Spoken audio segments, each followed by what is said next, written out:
দীর্ঘায়িত করার কোনো সুযোগ নাই। শুধু এইটুকু বলতে পারি যে দীর্ঘ 17 বছর আমরা যারা বিএনপি করেছি এবং বাংলাদেশের জনগণ শেখ হাসিনার ফ্যাসিস্ট রিজিমে তারা ঠিকভাবে ধর্মীয় কাজও করতে পারে নাই। আজকে 5ই আগস্টে 1500 মানুষের রক্তের পিচ্ছিল রাস্তা পার করে হাসিনাকে বিতাড়িত করা হয়েছে, যার ফল হিসাবে আজকে আমরা এখানে একত্রিত হয়ে এতগুলো মানুষ ইফতারি করতে পারছি, যেটা আমরা 17 বছরে পারি নাই। কিন্তু বিজয়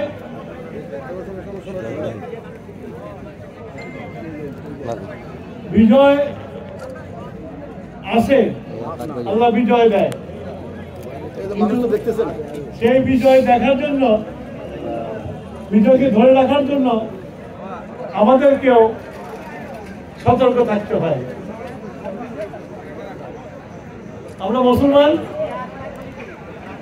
আমরা যদি হযরত মুহাম্মদ সাল্লাল্লাহু আলাইহি ওয়াসাল্লামের জীবনী পর্যালোচনা করি, দেখি উহুদের যুদ্ধে সবচেয়ে কঠিন যুদ্ধ ছিল, উনি জয়লাভ করেছিলেন। সবাই খুব আনন্দিত হয়েছিল, উৎসব করছিল। রাসূল বলছিল উৎসব করো না, ওরা পাহাড়ের ওপাশে পালিয়ে আছে, আবার আসতে পারে। সেই উৎসবের মধ্যে তারা কিন্তু আবার আক্রমণ করেছিল এবং সেখানে হযরত হামজা শহীদ হয়েছিলেন। আমাদের মুক্তি এসেছে, কিন্তু এখনো পরিপূর্ণভাবে মুক্তি আসে না। এই জন্যই আসে নাই, বাংলাদেশের মানুষ শত অপেক্ষা করেছে। গত 18 বছর তাদের ভোট দিতে পারে নাই, তাদের মনোনীত নির্বাচিত সরকার গঠন করতে পারে নাই। আজকে প্রায় 7 মাস পারে 8 মাসে পড়েছে, এখন পর্যন্ত আমরা সরকারের কাছ থেকে নির্বাচনের কোন রোডম্যাপ পাইনি। এই যত নির্বাচন দেরি হবে তত পানি খোলা হবে এবং পতিত হাসিনা এবং তার দোসররা, যাদের কাছে বস্তা বস্তা ভর্তি টাকা আছে, তাদের সুযোগ বেড়ে যাবে। আমরা মুসলমান, আমরা ইমাম আকিদাতে বিশ্বাস করি, আমরা কালেমাতে বিশ্বাস করি, আমরা নামাজে বিশ্বাস করি, আমরা হজে বিশ্বাস করি, যাকাতে বিশ্বাস করি। কিন্তু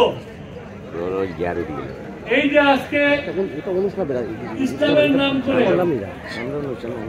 তৌহিদি জনতার নাম করে দেশের মধ্যে যে বিশৃঙ্খলা সৃষ্টি হচ্ছে, এতে কিন্তু কারো লাভ হবে না। এবং যারা ইসলামের জন্য জান দিতে চাচ্ছে, তাদেরও লাভ হবে না।